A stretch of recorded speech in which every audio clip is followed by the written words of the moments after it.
Bonjour à toutes et à tous, bienvenue dans cette nouvelle édition, voici les titres.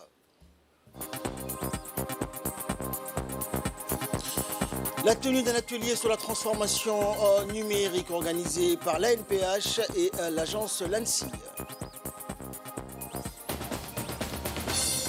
Et santé, donc extension du confinement dans 2 districts concernant le virus Ebola en Ouganda. Voilà pour les titres, bonjour à tous.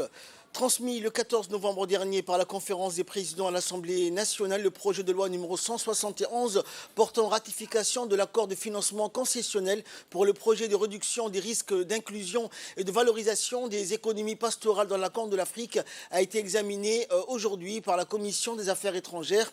La réunion conduite par le président de la Commission, le député Abdelrahman, s'est déroulée en présence des parlementaires et du ministre de l'Agriculture, Mohamed Ahmed Awali. Au terme d'un dialogue axé principalement sur l'agro-pastoralisme et le financement extérieur, le projet de ratification précité est transmis avec l'avis favorable de la Commission pour adoption en séance publique. Dans le cadre des activités de la Semaine nationale du handicap, l'Agence nationale pour la promotion des personnes handicapées, donc en collaboration avec l'Agence nationale du système d'information de l'État, l'ANSSI, a organisé ce matin au Djibouti Palace Kempinski un atelier de vulgarisation et la transformation numérique au service des personnes à besoins spécifiques et des projets de l'ANPH. Présidé par le secrétaire général du gouvernement, Almis Mohamed Abdillahi, en présence des directeurs généraux des 2 agences, de Ali Serid Mahmoud et Moustapha Mohamed Ismail, avec la participation effective de nombreux cadres issus des différentes institutions étatiques et organismes onusiens résidents. En effet, la tenue de cet atelier a servi de plateforme aux responsables des 2 agences d'accueillir le public et le renseigner donc sur l'utilisation de supports et outils numériques mis à disposition des personnes vivant avec un handicap ou des procédures à suivre. L'objectif étant d'orienter les intéressés vers la personne, le service ou la ressource la plus adaptée à sa demande. De ce fait, lors d'une opération et d'une projection en salle, les concepteurs de nouveaux programmes et systèmes numériques de l'ANSSI ont explicitement porté à la connaissance des participants sur les tenants et aboutissants des 2 programmes numériques mis en place au profit de l'ANPH. C'est un grand chantier Djibouti qui a consacré l'axe 2 du plan national de développement Djibouti ici à cette thématique. L'un des objectifs majeurs donc, de cet axe est de favoriser à la fois la connexion et l'inclusion des populations djiboutiennes tant à l'échelle nationale qu'internationale en créant des ponts et des synergies à travers les NTIC. Il s'agit donc d'assurer une meilleure intégration ainsi qu'une meilleure couverture des services socio-économiques au profit des populations. Et quand nous parlons de population, donc nous parlons de toutes les couches de la population, y compris les personnes vivant avec des besoins spéciaux et spécifiques. Et donc nous devons nous assurer que l'ensemble des efforts puissent aider ces personnes à besoins spécifiques à s'adapter à cet univers numérique. Écoutons à présent l'intervention du directeur général de l'agence ANSSI. Cet espace numérique de l'ANPH comprend essentiellement, à ce jour, le système intégré de gestion interne de l'ANPH, le SIG ANPH, qui vous sera présenté plus tard, qui est un pro-logiciel intégrant les principales fonctionnalités de gestion interne d'une entité, quelles que soient ses missions, quelle que soit ses tailles. Et le deuxième système étant le système intégré de gestion des personnes handicapées. Le système de gestion intégrée de l'ANPH permet l'automatisation de tous les processus de gestion interne, tant au niveau de la gestion des ressources humaines qu'à la comptabilité, qu'au traitement des matériels et de la logistique, et ainsi le suivi des programmes et des projets en cours à l'agence. Quant au système intégré de gestion des personnes handicapées, il permet dans un premier temps l'enrôlement biométrique des personnes en situation de handicap avec la prise d'empreintes digitales, l'iris, la reconnaissance faciale et dans une deuxième phase, l'enregistrement de leurs divers besoins, que ce soit sur le volet social, l'éducation, la santé et l'emploi.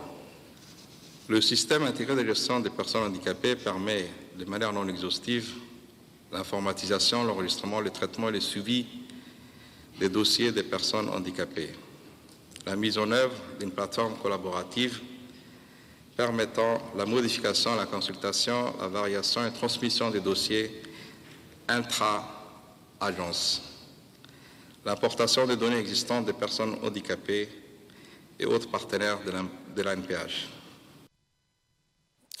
Et le directeur général de l'Agence nationale pour les personnes handicapées, de Ali Saïd Mahamoud, a indiqué donc dans son discours et a présenté les perspectives et objectifs que l'agence s'est fixés pour atteindre dans les prochains mois, donc en début de l'année 2023.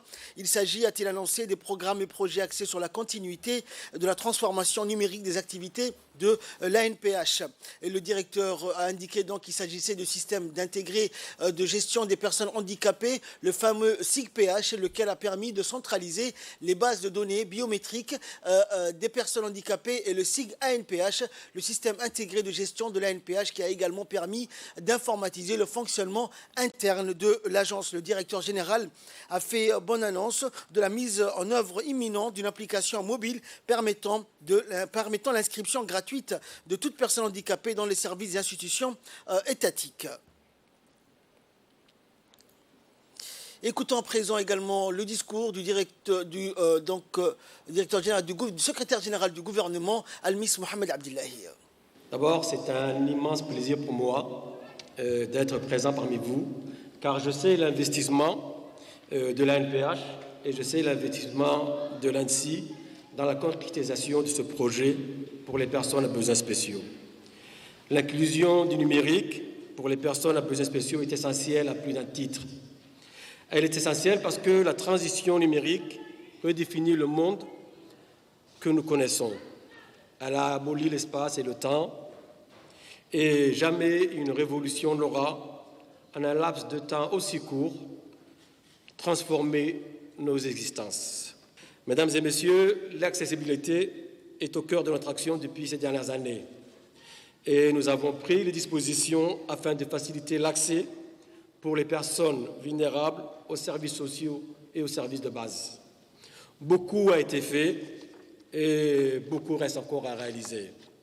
Mais dans le défi de l'accessibilité qui est le nôtre, il convient de ne pas laisser se créer de nouvelles fractures, de ne pas laisser se créer un fossé qui est le fossé du numérique. Le DG de l'ANSSI a expliqué comment ces logiciels et ces progiciels fonctionneront, et je ne vais pas m'étendre davantage sur ces points-là, mais simplement sur le souci que nous avons eu de mettre les nouvelles technologies de l'information au service des personnes à besoins spéciaux à travers ces deux systèmes, et dans le but de leur offrir une prise en charge complète et un accompagnement adapté. Par ailleurs, donc, comme le soulignait également le directeur général de l'ANSSI, nous travaillons dans la perspective de rendre ce système encore plus accessible aux prestataires des services, des services sociaux de base, aux structures de santé, au ministère des Affaires sociales, à travers une application qui sera développée donc, à partir du premier trimestre de l'année 2023, afin de développer le e-mobile de cette application qui vous sera présentée. Et la journée d'hier a été une journée riche en activités concernant la Semaine nationale du handicap et la cérémonie de lancement officiel des activités de la 4e édition de la Semaine nationale du handicap qui a eu lieu domicile dans la ville d'Ali Sabieh. La délégation de l'ANPH, conduite par son directeur général de Ali Saïd, s'est rendue cette fois-ci à la ville de l'Unité, chef-lieu de la région de Dikil. À son arrivée, le directeur général de l'ANPH et son équipe ont été accueillis chaleureusement par les représentants de l'administration centrale et régionale de cette région du sud du pays. Et à l'instar de la ville ville d'Ali Sabié. L'objectif principal de ce déplacement a été de remettre à main propre des équipements et autres outils aux personnes à besoins spécifiques de cette région. Il s'agit d'importants lots de matériel composé de cannes blanches, plusieurs types de fauteuils roulants, des béquilles, des motos simples ou commerciales. Bref, au total, près de 70 outils conçus pour faciliter la locomotion des personnes à mobilité réduite. Pour les responsables de l'ANPH, cette opération de remise de dons de matériel aux nécessiteux sera inéluctablement l'un des moments forts des activités de cette 4e édition de la Semaine nationale du handicap, dont les travaux vont se poursuivre. C'est le fruit de travail donc de longue haleine entrepris par l'ANPH qui sont attelés donc depuis des mois, à commencer par l'enregistrement des cas de personnes vivant avec un handicap et résidant dans le pays. La Salam Tower a accueilli aujourd'hui le lancement du programme international de formation en évaluation du développement. Ce programme bénéficie donc d'appui d'acteurs majeurs, à savoir le gouvernement du Canada et le groupe indépendant d'évaluation de la Banque mondiale. Et cette initiative émane de l'École nationale d'administration publique, qui est une université francophone en Amérique du Nord, pour appuyer les administrations publiques francophones à remplir leur mission et à atteindre les objectifs stratégiques. Djibouti étant le seul pays francophone en Afrique de l'Est, va tirer profit de ce programme international de formation en évaluation du développement, en maîtrisant le développement et la perfection de la discipline d'évaluation. Ce programme international de formation en évaluation et du développement permettra aux participants de développer des connaissances de pointe en matière d'évaluation en contexte de développement. Et cette cérémonie donc a été présidée par le commissaire au plan et coordinateur national de l'UCEP, Amar Ali Saïd, et a vu la participation de la représentante de l'UNICEF, de l'ADE, des experts en suivi et d'évaluation venant de l'ENAP, du Québec et des bénéficiaires venant des différents ministères. Dans les différentes interventions, la représentante de l'UNICEF et le président de l'ADE se sont succédés au micro pour expliquer les tenants et aboutissants de la formation. Et nous reviendrons donc sur ces différentes interventions dans nos prochaines éditions. La garde-côte nationale a organisé donc la semaine nationale du diabète. Cette cérémonie donc qui a été présidée par le colonel Waïs Omar Bourré, commandant des garde-côtes djiboutiennes, a vu également la participation des officiers donc, de la garde-côte et bien évidemment de la famille du ministère de la Santé.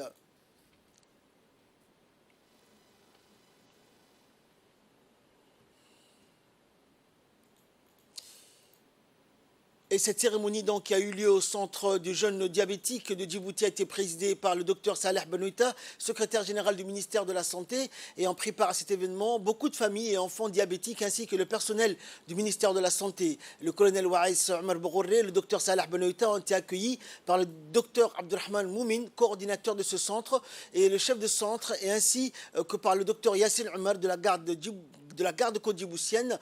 Le docteur Abdurrahman, pédiatre diabétologue, a expliqué aux officiels le rôle et les missions de cette structure en matière de lutte contre le diabète à Djibouti, rappelant que le centre du jeune diabétique est une structure du ministère de la Santé prenant en charge les enfants et les jeunes diabétiques de moins de 25 ans, une première en République de Djibouti. Rappelant que la garde-côte djiboutienne fait partie des institutions qui appuient le centre de jeunes diabétiques de Djibouti, et les parents et les enfants ont pris la parole également durant cette cérémonie pour remercier le ministère de la Santé et la garde-côte pour leur soutien à l'égard des enfants diabétiques. La cérémonie s'est clôturée par une photo de famille.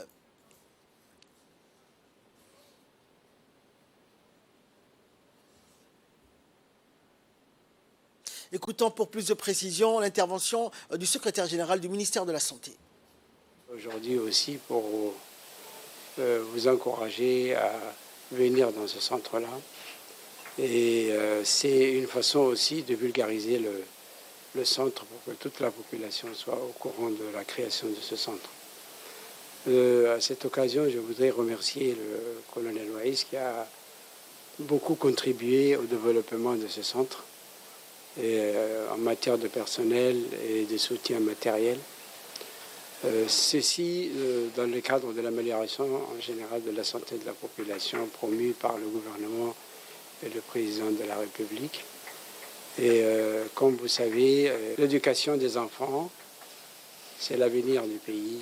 Et l'avenir du pays doit être réservé avec un système de santé, de soins adéquat.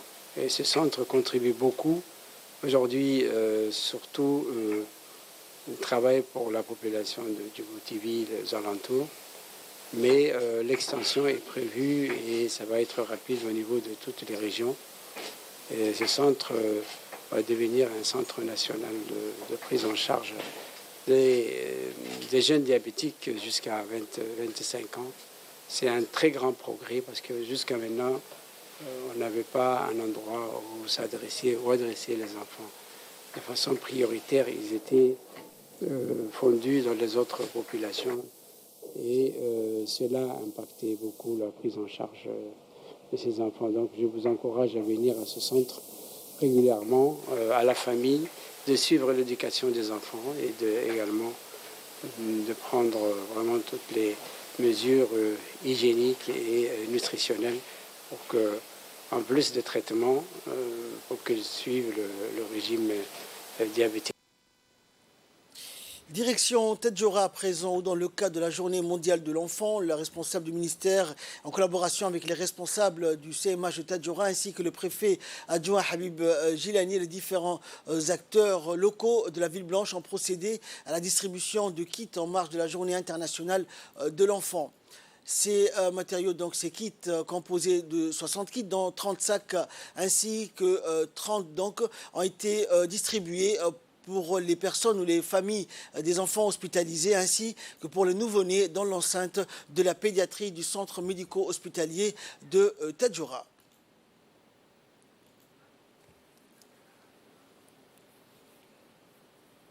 De la Journée internationale de l'enfance, le ministère de la Femme et de la Famille, en collaboration avec le ministère de la Santé et le CMH de Tadjoura, a procédé à la distribution de kits pour les enfants, à savoir des jouets, des biscuits, du lait.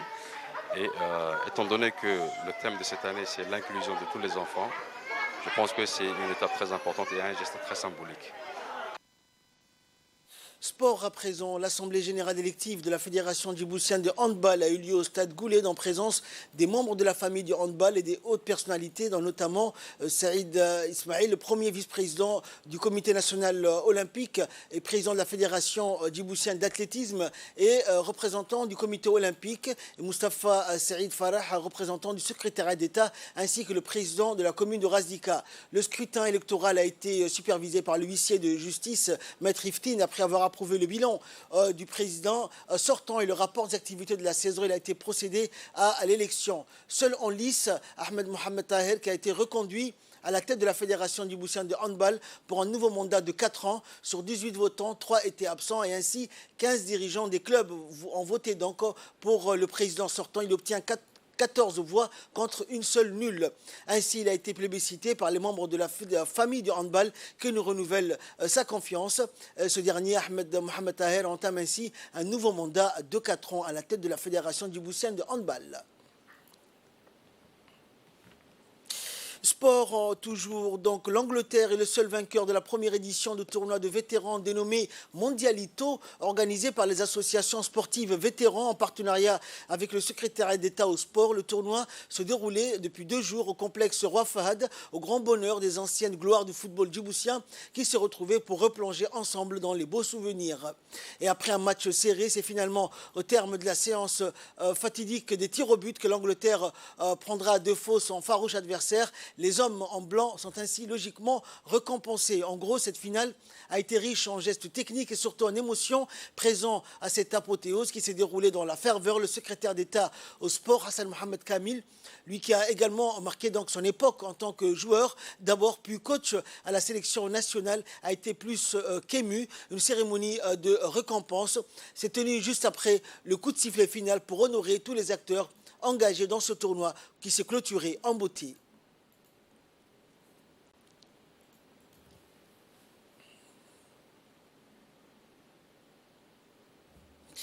En nouvelle régionale et internationale, à présent, parlant Ebola en Ouganda, extension du confinement dans 2 districts.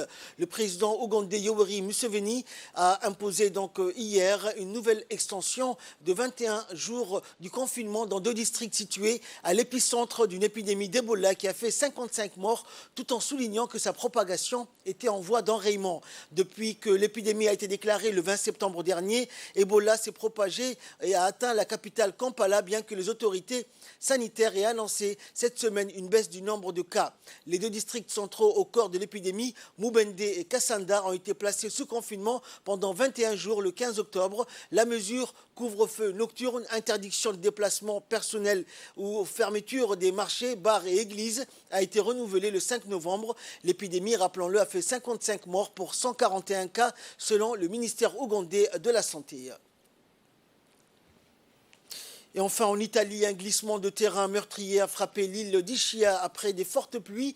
Au moins une personne est morte et une dizaine d'autres sont portées disparues après un glissement de terrain provoqué par des pluies torrentielles hier sur l'île d'Ischia, dans le sud de l'Italie. Selon le préfet de Naples, la grande ville la plus proche de l'île, les fortes pluies ont emporté plusieurs habitations. Au petit matin, une vague de boue et des débris a dévasté donc la petite ville de Casamicciola, Terme, dans le nord de l'Italie, et submergeant au moins une maison et emportant des voitures vers la mer selon les médias italiens et les services de secours. Les opérations de recherche sont compliquées par une pluie persistante et des vents forts qui ont également retardé l'acheminement de renforts par ferry depuis le continent.